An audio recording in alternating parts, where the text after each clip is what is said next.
Coming into Arkansas, I thought it was going to be like Hicktown, USA. I'd never been to Arkansas before. So And I get up here and Fayetteville's like this Yeah. great area, obviously a great college town. So I got a great feeling. Just everyone here, I was blown away, honestly. At the end of the day, I felt like there was no other option than to come here. It was the most obvious option for me.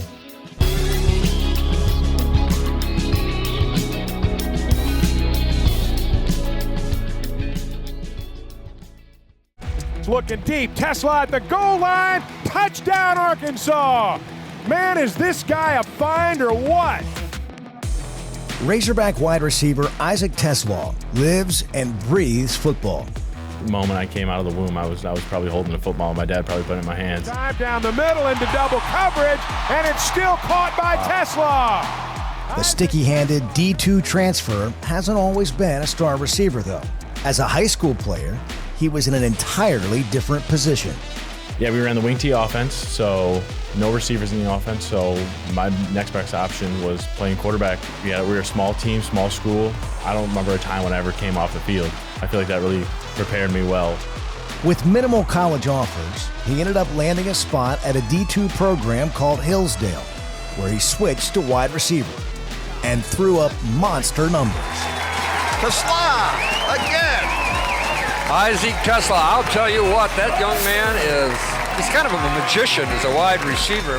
TeSlaa ended up earning Offensive Player of the Year honors and caught the eyes of D1 recruiters all over the country. One day I called my dad, I'm like, so maybe should we think about this whole transfer thing? He's like, might as well try.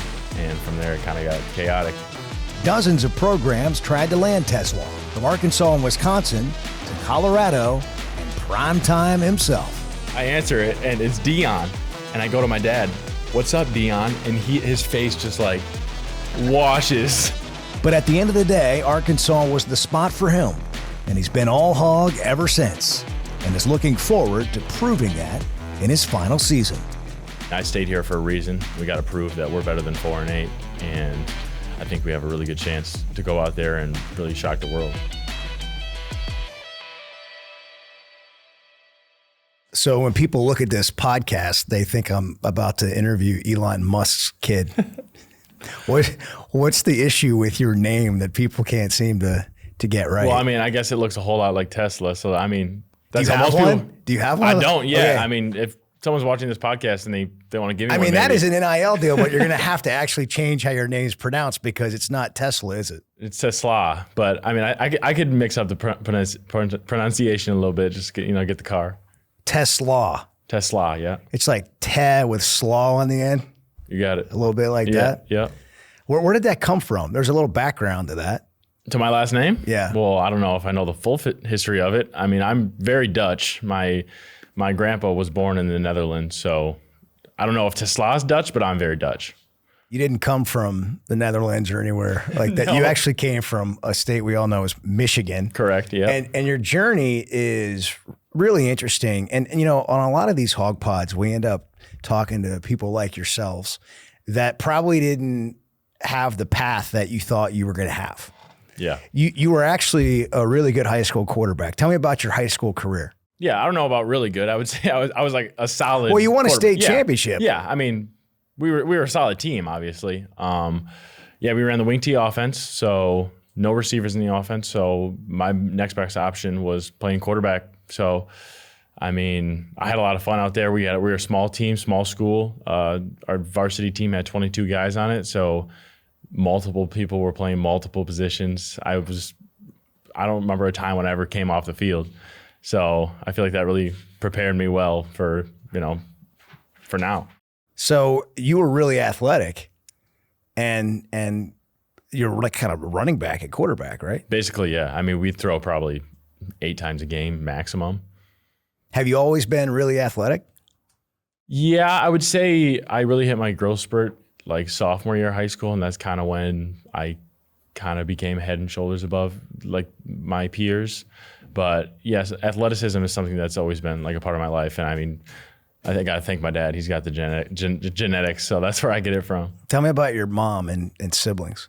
Yeah, so my mom, Stephanie, she works at my church. My parents have been married for almost 30 years or something like that. And then I have 3 sisters, 2 older sisters and 1 younger sister.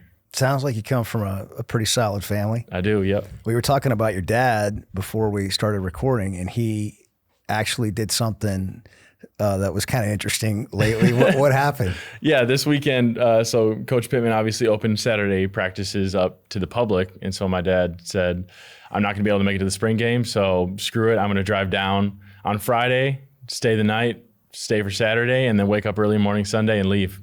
So he was here for 1 full day and drove a total of 24 hours. 12-hour drive one way. A lot of people go to the beach on a 12-hour drive from this area, yeah, where we're recording from in Fayetteville. Your dad came to watch a football practice. By the way, I'm not speaking for Coach Pittman, but I'm guessing your dad would be allowed into any practice. Oh, yeah, I'm sure. Yeah, it has to be open to the public. Yeah. So you played in this wing tee in high school. Yep. And you're the quarterback, and you guys did win a state championship. But while the wing tee is difficult to defend, I'm not sure how easy it is to get recruited out of to the next level. That was definitely a difficult thing to do, for sure. So tell me about that. Yeah, recruitment was definitely hard, and I think it was a lot different than what most of the guys on the team here experienced. I think I had 3 offers, something like that. One of them was obviously Hillsdale, and the other offers I had weren't full scholarship. So I said, I feel like that's probably the best opportunity for me. Also, both my parents went to Hillsdale, so there was some connection there. I was the legacy kid a little bit. So, at that point, it was a no-brainer for me. And it wasn't like I was disappointed. Obviously I was disappointed I didn't get any D1 looks, but it's not like I was hanging my head about it. Like, I was very grateful for the opportunity to go play at Hillsdale. Your dad actually played there, right? Yes. Yep. He played receiver there too. Did that have anything to do with you going there? Well, I'm sure he levied a little bit more for me to go to Hillsdale, but at the end of the day, it was still my decision, and I felt like it was the best thing for me. And where is that? It's in like southern central Michigan. Okay. How far from home was that? It was 2 hours. So your dad got to see you play, your mom got to see you play. Yep. Family see you play a lot. Yeah, they did. It's a little bit of a blessing there. Oh, big time. So how'd your career in D2 go? How would just take me through the path a little bit? Yeah, freshman year was, I believe, COVID year. So that's when things got all screwed up. We ended up playing in the spring, and we ended up only playing 4 games when we had 8 games scheduled. So it was all janky. But I saw the field a little bit, not very much. There was a kid ahead of me at the exposition who was the solidified starter. So got to learn a lot from him. And then the next year is when I got to see the field a little bit more. And then that would be my redshirt sophomore year is when I really got to, get out there and be the starter and kind of show what I could do out there. How was that? Like, just changing positions, what was your attitude like during this whole thing? Like, you probably, I should back up and ask, like, what were your dreams, growing up when it came to football, and were those happening? Yeah, my dream obviously is every little kid is to make it to the NFL. And when I went to Hillsdale, I didn't think that dream in my head ever died. It probably wasn't as maybe attainable as it is now that I'm here at Arkansas, but I definitely felt like I always had the ability and the skill set to possibly make it there or get close someday. So it's always been a dream of mine, and that I never let that die. I just find that inspiring, right? Like, because it's so easy to give up on your dream when it doesn't go the way that you want it to go. Mm-hmm. Yeah. And you really took the hard path and took whatever you could get. And then it seems like you made the most of it. Yeah, for sure. So what was that transition like into receiver, and what are some of the challenges you went through? Yeah, I thought receiver when I first started playing receiver, I was just going to be able to run down the field and go catch a ball. But I learned quickly that it's a lot more than that. And there's a lot more technicalities than that with route running and stuff. So I really had to lock into my skills. And obviously having my dad as a receiver coach, as someone who played college receiver, was extremely beneficial. And, COVID sucked obviously for a lot of people, but the amount of time that we were able to have just to go sneak onto a football field, a local public school, and really just work and catch some balls and run some routes was extremely beneficial for me. And then obviously once I got to college, just really learning all the ins and outs of receiver, and then eventually being able to use my athleticism at the receiver position really turned out pretty well. Did you always just love football? Because I think you got to love football to really always, grind at it, Mm-hmm. It can be a lot. No, I grew up football. moment I came out of the womb, I was probably holding a football. My dad probably put it in my hands. And any free moment we got, for the most part, we were out throwing the football in the yard. Like I remember we would, on Sundays when we would watch the Lions play, whenever it was halftime, we'd go outside for 20 minutes, throw the football, and then come back in and finish watching the Lions. Back in the day, probably lose, but now they're winning. So, how would you describe your athleticism? I know you were a regional champ in the long jump, set a school record, jumped over 22 feet. I mean, that's pretty good. You rush for over 1,300 yards. You're fast. But describe yourself as an athlete. I'd like to think I'm pretty versatile. I feel like almost any sport that I go out there and play, I'm going to have a pretty good shot at competing. So whether it's in the weight room, running, jumping, anything like that, I feel like I'm going to compete up there with anyone. So you had this journey through D2, and by the time your junior season, you're like the offensive player of the year in your league, in the conference. And so what happened at that point? I mean, did you feel like, all right, I've gone through boot camp.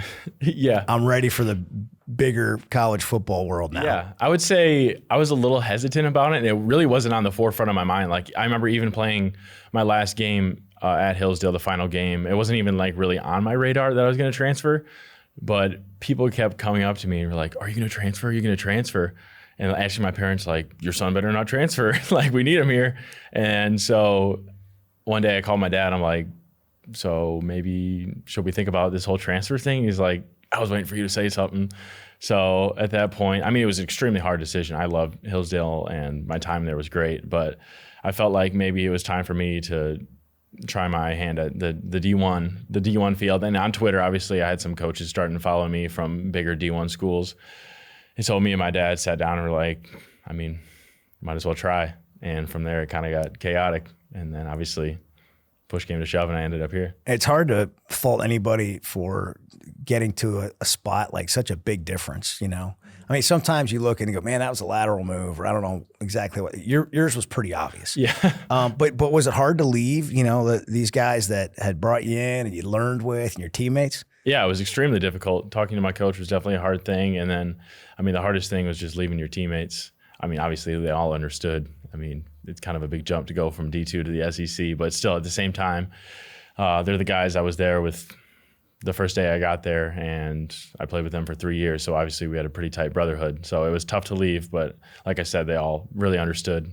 So in a span of about 3-4 years from high school through D2, you've gone from, I don't know if anybody knew your name nationally at all, right? Yeah. To everybody's recruiting you. You know, I mean, Deion Sanders is recruiting you. Let's talk about that. What was that like?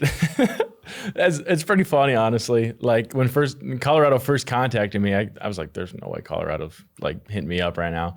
And eventually I was able to get Deion Sanders on the phone. So I was on vacation with my family, and I get a caller from a no caller ID.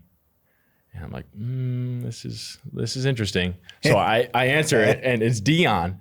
And I go to my dad, what's up, Deion? And his face just like washes. And so we go to a separate room. We probably talk to him for 15 minutes. I hang up the phone, and my dad starts like bouncing off the walls. He was so excited just because, I mean, he grew up watching Deion. So that was a big moment for him. So how did that part of the recruitment go with Colorado and Deion? It was interesting. I don't know if you saw my recruitment photos, but they actually brought out a TeSlaa for me to take pictures with. So that was really cool. Obviously, I visited Colorado for a reason. Like, it was definitely in contention, but at the end of the day, I felt like there was no other option than to come here. It was the most obvious option for me. So Arkansas fans need to hear that even though Deion Sanders came after you, you still came here. Absolutely. And there's a lot of star power in Deion, but it doesn't make a whole situation. That's right. But Correct. A lot of schools were recruiting you. Yeah. And what did that feel like? Was there some vindication there? Yeah. For some sure. validation? Yeah, some validation. Like, it's not just me and the people at Hillsdale and my parents who, see my ability. If you turn on the tape, obviously a lot of coaches at a high level were impressed with what I could do. So that was definitely like, I can do this. Like, I'm not just a D2 ball player. What was the Arkansas sort of feeling that you got that made you want to come here? Yeah. Coming into Arkansas, I thought it was going to be like Hicktown, USA. I'd never been to Arkansas before. And I get up here in Fayetteville's like this great area, obviously a great college town. So I got a great feeling, just everyone here. I just got a sense of the community. And obviously I loved all the coaches and just, I was blown away, honestly, with the facilities. First of all, coming from Hillsdale and then seeing what they got here, it was like, holy smokes. I can't even fathom how different it is. It's a great place. It is. And we all get this, when you're traveling and you're on an airplane, somebody introduces themselves and they're from LA and you're from Arkansas. Some people call LA Lower Arkansas, but that's not, And so you're like, man, you just have to see it. Absolutely. You got to live it to experience it. And more people are finding out about it. But I think from a recruit standpoint, like you have to get here and see it to really appreciate it. Yeah. I mean, honestly, when Arkansas first hit me up, it wasn't like, oh, I'm definitely going to go there. It came down to what was going to be the best situation for me. And I thought visiting here was just going to be one of the schools I just visited. But I was, like I said, I was just blown away. And I was like, Dad, I think Arkansas is probably one of my top options right now. He's like, yeah, I mean, it was sweet. I mean, my parents obviously came with me to all my visits, so they saw everything I saw and they were super impressed too. What did they tell you about the situation for you at that time? You're saying Arkansas? Yeah. Obviously they were lacking a little bit in the wide receiver room and they needed some playmakers and they felt like I would have a good opportunity to step up and make some plays out there. So didn't necessarily go exactly like you drew it up or Sam Pittman drew it up and thought that it would go with Coach Enos as an offensive coordinator. Now you're going into a completely different system. But just take me back. You made some great catches. You probably didn't have all the numbers you wanted to have, but you had some highlight moments, didn't you? Yeah, for sure. Like you remember those? Of course I remember them. Yeah, are you kidding me? But I mean, there's the ones that stick with you. Yeah. But what were some of the challenges last year? And then ultimately you decided to come back, and we'll get there in a second. But just take us inside and understand what you guys kind of fought through a little bit. Yeah, challenge is definitely a good word to describe last year. Obviously the record wasn't the best and our offense kind of really struggled out there. But I mean, at the end of the day, still out there playing football, grateful for the opportunity. And I mean, I stayed here for a reason, and a lot of guys honestly stayed here for a reason. We got to prove that we're better than 4-8, and I think we have a really good chance to go out there and show, really shock the world. What has Coach Pittman's message been to you guys going through all that, then into the decision whether you're going to stay or not, and then obviously heading into this year? What's that sort of mantra been or challenge to you guys? Yeah, I mean, I feel like we almost have a chip on our shoulder based on last year, and we weren't able to prove ourselves. And one big thing that he's really been talking about is embracing the hog, and just we wear a helmet with a hog on the side of the helmet, and we need to have a lot of pride with that. We represent a lot of different people, a lot of different. I mean, we're the only team in Arkansas, so we have a lot of people relying on us to play well, and we really got to step up and do well. What were you thinking when you found out Bobby Petrino was going to be the offensive coordinator? Did you have familiarity with his offenses? Obviously, you guys played A&M last year, but you're on the offensive side of the ball. What did you know about him, and what were you thinking? Growing up, I didn't know anything about college football. I was only an NFL guy, so I didn't know who Bobby Petrino was, but Twitter and Instagram knew who Bobby Petrino was, and reading through the comments, a lot of people were really excited about what he was going to bring to the offense. So I was like, all right, we'll see what this is about. I'm excited about it. And I mean, the spring ball has been great so far, really learning his offense and just the complexities and how smart he is and how he's going to set us up for success out there on the field. Give us a little insight to that. What's that look like for you, and what's your experience been like with that? With Bobby and the offense? Yeah, and how different it might be. Yeah, I mean, I feel like at this level, a lot of offenses are going to be similar, but obviously everyone's going to have their own spin. And, I mean, the playbook's about that thick, so we're going to have answers for anything the defense brings at us. And he's been coaching for who knows how long, so he's going to be ready for anything out there to set us up for success. Yeah, he's obviously had a lot of success throughout his career. What does that mean for you as a receiver this year versus, where you were last year? And like you said, the offense really struggled. But I mean, is there like this, like, oh yeah, this is going to be fun? Yeah. I mean, this is a lot of our last years to prove ourselves, to prove to others and to prove to ourselves what we can do out there. So, I mean, if I'm going to have 1 year with one coach, I'd want it to be Bobby Petrino to help me get to the NFL. So. There's obviously been a lot of transition since you've been here, OC, receiver coach. Your receiver coach became the OC. Yeah. Tell me about your new wide receiver coach. Yeah, Coach Fouch, man, really good guy, really good coach. Obviously, Coach Petrino brought him here for a reason. He knows what he's doing out there. So what I've experienced so far is just a really smart guy who really knows how to coach players well. And he's not going to be the screaming, yelling type, but he's going to make sure that you get the plays right and you're doing stuff the right way. I always wonder what it's like for players to go through changes like that. Yeah. What is that like, whether it's the offensive coordinator or your position coach? Yeah, I'm sure it's different from person to person, but for me, it's like you just got to understand it's part of college football. At this day and age, people are going to be moving around left and right, so you just got to kind of roll with the changes. I noticed in the wide receiver room that you guys have your pictures up under something that says "Our Why." Mm-hmm. What's yours? I have a picture of me and my parents up there from after one of my games at Hillsdale. And I mean, the reason I play football is not only for my parents, but also for myself. But first of all, I mean, my parents are the only reason that I got in this position. They obviously raised me to be a good young man and a good football player. So that's what I want to go represent out there. And then also myself, I want to prove to others, obviously, but also I got a lot to prove to myself. Obviously, like we've talked about, I didn't really have the most looks coming out of high school or maybe going into college. So just want to prove to myself that I'm here for a reason and go out there and make some plays. Does it help playing for somebody other than yourself? Oh, absolutely. I mean, that's why we got it up there. Working for somebody, yeah. For sure. It's interesting, isn't it? Yeah, I mean, when times get tough, you can't always just be like, man, I got to cut this out. You got to have a reason to do it. And so that's why we got the pictures. It sounds simple, but you got to think about it to make it that way. Absolutely. Because we are so just in our own world trying to do what we got to do. That's right. We talked a little bit about Coach Pittman and the decision, for you to stay and kind of what he told you guys and how you guys are motivated to turn it around. Did you have a tough decision to make on whether you were going to try to go play professionally or maybe transfer somewhere else? No, not really. Like, I was pretty confident I was just going to stay here.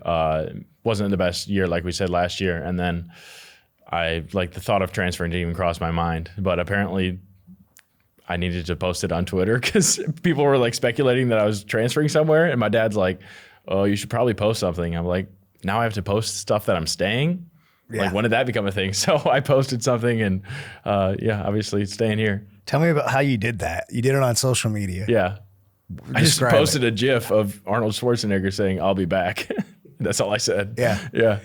And did people respond well to that? I mean, I think so. I don't know if I really read the comments, but I thought it was pretty funny. Do you have to be careful about reading comments on Twitter, especially like last year when it wasn't going on? Oh, for sure. I mean, Twitter's the worst. I never go on Twitter. I avoid X it. or whatever it is now. Yeah. Sorry, X. Sorry, Elon. Yeah. Give me a Tesla. But there, that's a challenge because it's nice to feel great and have pats on the back, but that goes both ways. Oh, for sure. Yeah. If you read something, just be like, it's the dude behind his phone. Like, you're living much better than he is. So just brush it off and keep doing your thing. Where did you get that perspective? I mean, that's a healthy look at life right there. I think I was just raised right. Yeah. Yeah. I mean, it probably has a lot to do with it. Yeah, for sure. And, we talked about your journey and now you're going into this final season. Are you feeling like pressure about that or are you just feeling excitement about it or both? Excitement for sure. I mean, at the end of the day, it's in God's hands if I make it to the NFL or not. So I'm going to do the best I can and hopefully the opportunity will come for me.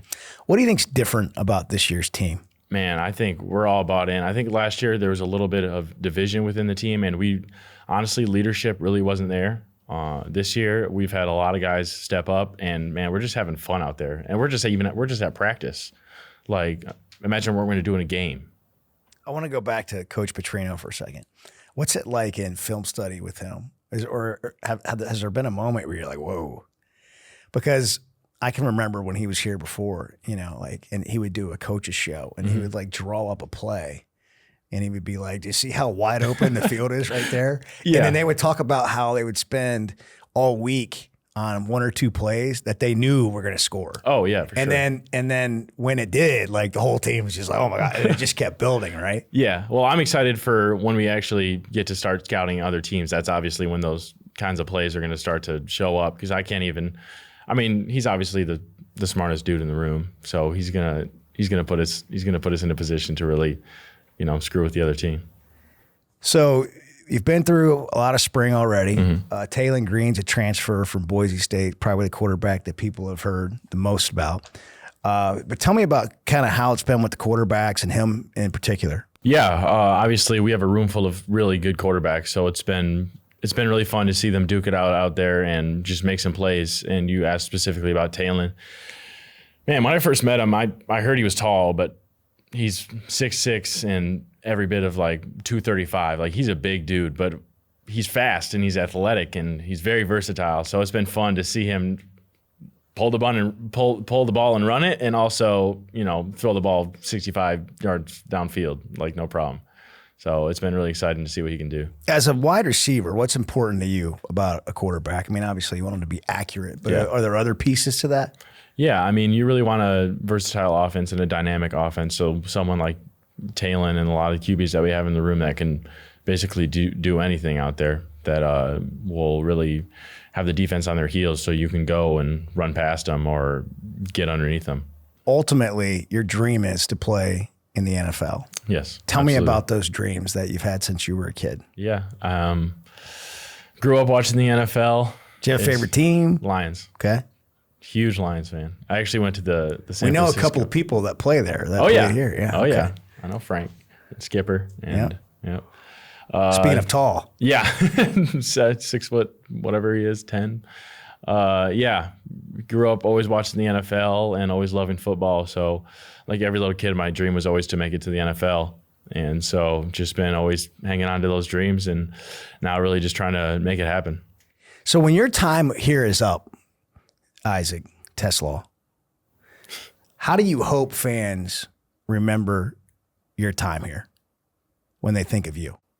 Man, first of all, I just want to be remembered as a good person who was obviously nice to other people and just really involved in the community. But also, hopefully I'm going to have some memorable plays out there and a memorable season. So hopefully they can remember me by that too. And not for any vehicles. No, not for any vehicles. I drive a 2013 Kia. So if you want to remember me by that, that's awesome. But hopefully it'll be something else. Just maybe some great catches, some highlights. There we go. Yep. And a good person.